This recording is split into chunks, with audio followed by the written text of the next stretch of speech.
As a kid, the one place in our house that truly terrified me wasn't the dark basement everyone else seemed to fear. It was the attic. Most people don't get it. They'd rather face a creepy cellar any day. But our attic was different. It wasn't the cramped, dusty crawl space you see in movies. Ours was wrong. For starters, the ceiling was high enough that even an adult could stand upright. You'd think that would make it more usable, but my parents treated it like it was off limits. Looking back, they avoided going up there like the plague. The layout was bizarre too. The space was chopped up by these thick, uneven support beams placed at random. You couldn't stand in one spot and see the entire room.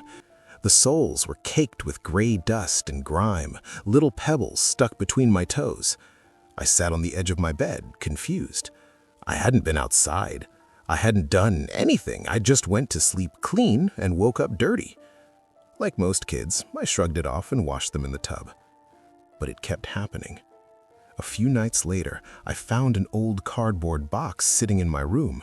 It was filled with faded photographs, the kind my parents kept stored in the attic. I had zero memory of bringing it down. When I asked my mom, she just figured I'd been snooping up there. I told her I hadn't, but she wasn't worried. She just hauled the box back upstairs. Then, the lamp showed up. This ugly brass antique I vaguely recognized from the attic was suddenly on my desk. That's when the pieces clicked.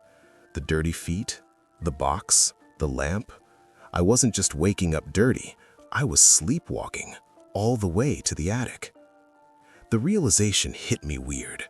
The idea that my body was navigating that treacherous maze of beams and uneven flooring in pitch black, completely unconscious, gave me this hollow feeling in my gut. I told my parents. They did the whole sleepwalking is normal routine, said I'd grow out of it. They weren't dismissive exactly, just not concerned. But I was. After the next incident, bedtime became something I dreaded. I'd lie awake for hours fighting sleep because I was terrified of what my body might do once I blacked out. Every morning, I'd check my feet first thing. Clean meant a good night. Dirty meant I'd been wandering again. They were usually clean, but those few times they weren't, it ate at me. I had no memory of those hours. For all I knew, I was spending more time in that attic than in my own bed. Then came the night that broke me. I woke up standing. That's the first thing I registered. I wasn't lying down, I was upright. And it was completely dark.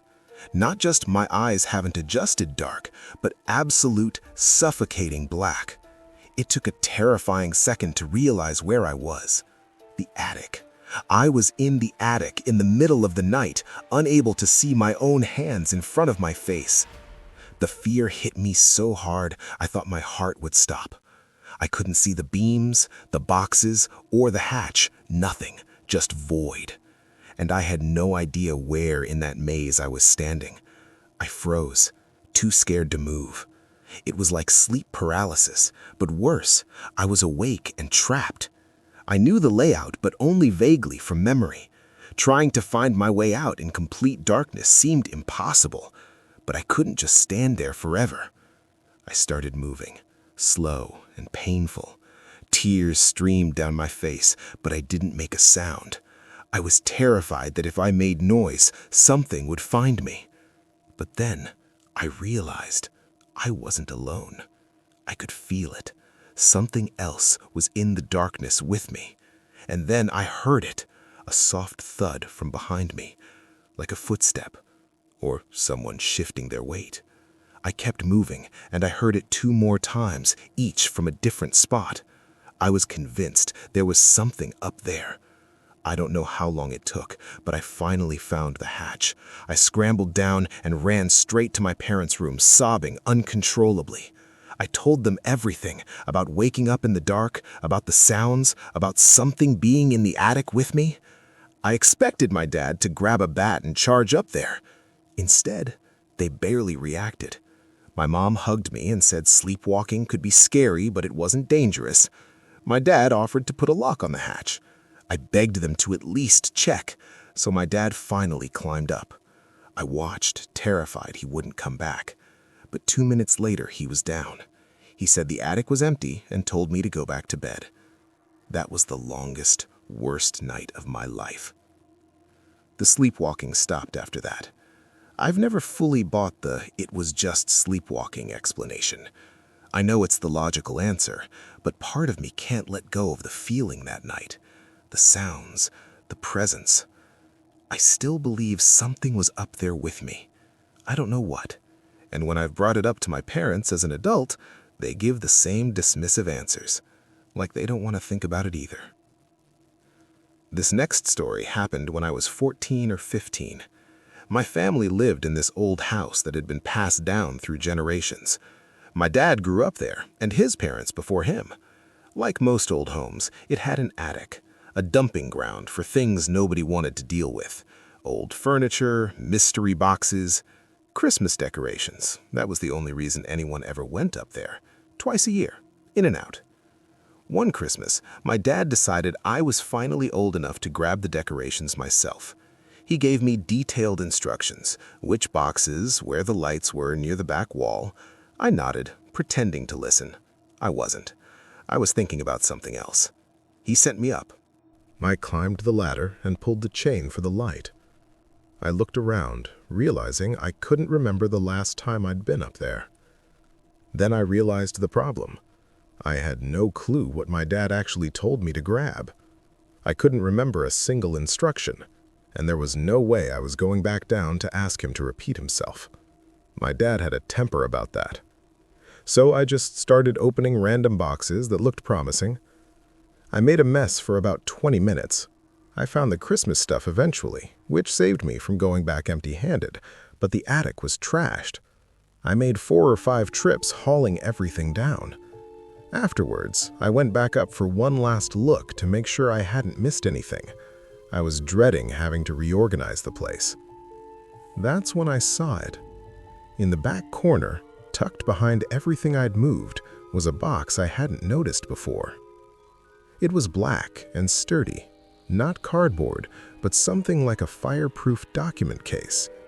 It looked old, older than everything else up there.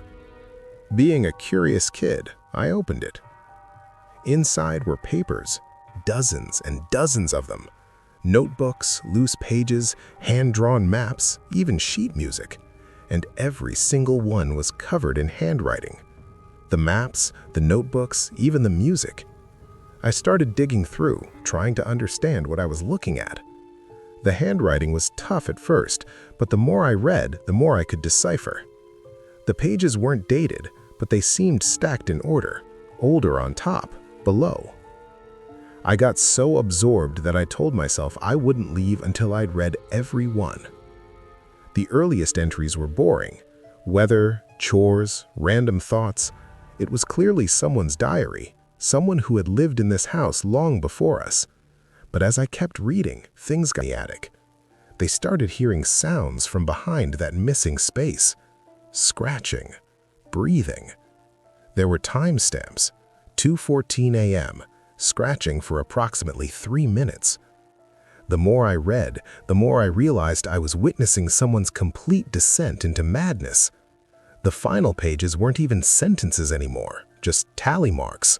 Rows and rows of them, counting something I couldn't identify. Then the entries just stopped. By the time I finished, I was shaking. I wanted to put everything back and forget I ever saw it. But I had to look at that wall first. And when I did, I felt sick. The cracks and indents lined up almost exactly with what the writer described. It was the feeling of being watched from multiple angles at once. I could picture that man clawing at the wall in a fit of lunacy. It felt like he was still there. I grabbed the black box and ran to my dad. He was just as shocked. He had no idea what it was, and he was certain it wasn't his father's handwriting. That meant whoever wrote it lived there before my grandpa. His parents were both gone, and he knew nothing about the people before them. My dad went up to investigate, and to my surprise, he took me with him. I felt safer with him there. He inspected the wall meticulously, using the pages as a guide. Then he froze. After a minute, He turned to me and said he was going to rip the wall down. I was shocked, but I wasn't about to stop him. He got tools from the garage and tore into it. And he was right. The writer had been correct.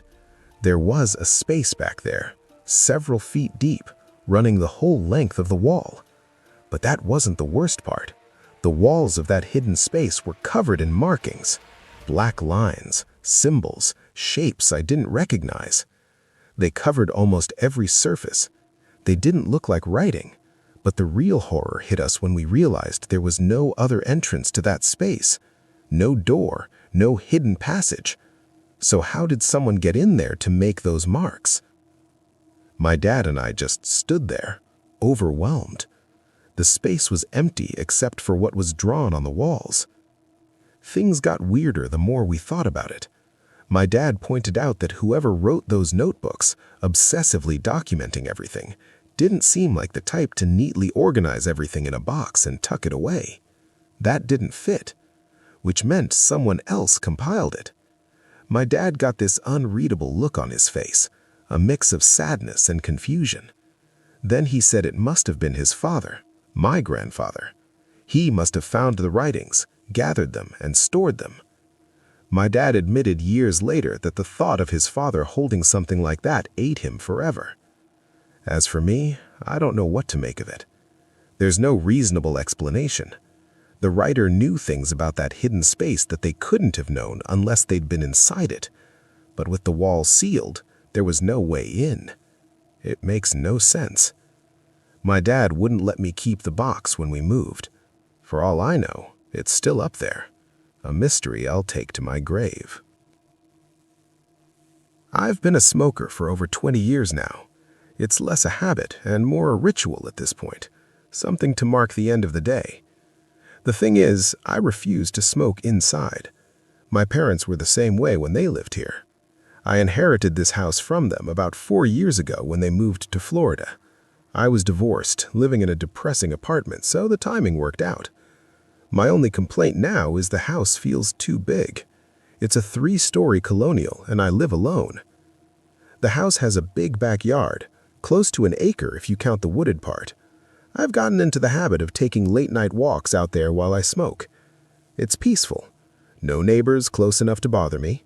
The only light comes from my house. Usually it's just me, the crickets, and whatever rustles in the trees. I do a full loop around the property line. Takes about 10 minutes. My version of meditation. There's one thing you need to know about the house. It's incredibly old. Creaky floors, drafty windows. You can't walk anywhere without making noise. It also has an attic accessed through a pull-down ladder in the upstairs hallway. It's just storage. I only go up there for decorations or to stash stuff I don't know what to do with. There's a tiny little window up there, maybe a foot wide, original to the house. It overlooks the backyard. I've looked up at that window hundreds of times during my walks, never thought twice about it. Until about 3 weeks ago. I was doing my usual loop, halfway through a cigarette, when I happened to glance up at the house. I don't know why, my eyes just drifted upward, and for a split second I could have sworn I saw something move behind that little window. I stopped and just stood there, staring up. The window was dark, obviously, there's no light up there, but I was almost positive I'd seen movement, a shape passing in front of the glass. I told myself it was a reflection, a bat, something. I finished my cigarette and went inside. The next night, I saw it again. This time I was sure something was moving up there. Something was in my attic. My first thought was an animal. Squirrels get into old houses. But then I thought about what kind of animal would be big enough to see from that distance. I didn't like the answers. I went back inside and stood at the bottom of the stairs, looking up at the attic access. No scratching, no scurrying, nothing. I really didn't want to go up there, but I had no choice. If something was in my attic, I needed to know. I grabbed my flashlight and pulled down the ladder. The layout meant I'd have to go up blindly. If something was lurking just beyond the opening, I wouldn't see it until my head was through. I climbed slowly, trying to convince myself I wasn't scared out of my mind. I was. I was not prepared for what I saw. It wasn't an animal. It wasn't a person either. The attic was destroyed. Not messy, destroyed. Every box overturned, everything in complete disarray. But I wasn't focused on that. All I could think about was the black paint, or what looked like paint, smeared across every wall and the ceiling. It was disturbingly thick, almost chunky. But the worst part was how wet it looked, like it had been smeared moments earlier. It was still dripping in some places. Fresh. That glimpse freaked me out so bad I nearly fell off the ladder.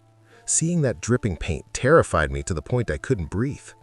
My brain jumped to the worst conclusion. Some freak was in my house. I did a quick sweep with my flashlight to make sure no one was there, then practically fell down the ladder in my rush to get out. My fear turned to anger. I was going to fight. Before I could talk myself out of it, I ran downstairs, grabbed the biggest knife I could find, and went back up. My hands shook so bad I could barely grip the ladder. I forced myself to climb. Then I started screaming like a lunatic, bursting through the opening, waving the knife, yelling at the top of my lungs. Part anger, mostly fear. I stomped around, flipping boxes, screaming. But there was no one there. I was sure this time. My attic isn't that big, nowhere to hide. But there was something new. And seeing it killed every ounce of bravery I had left. Scratch marks. Everywhere. Long, deep gouges in the wooden beams and floorboards, like an animal had been clawing at them. The paint was still there, but the scratches were layered over everything. I ran back down to the first-floor bathroom, locked myself in, and called 911. The police arrived about 15 minutes later. 2 officers checked the attic while I waited downstairs with the third. When they came back down, they told me the attic was empty. They also said they couldn't find any gaps or entry points up there. Whoever vandalized the place must have left through the house. I insisted that was impossible. I would have heard them leave. This house is so creaky, a single step echoes through the whole place. But they had nothing else to tell me. They left. It's been 3 weeks since that night. No further incidents. I guess I have no choice but to believe some homeless person snuck in, vandalized my attic, and left without me noticing. But I don't believe that. I really don't know what to make of it. I refuse to believe some random person caused all of that. It's something worse. I still haven't been back up there, not even to clean the paint. I don't know what to do.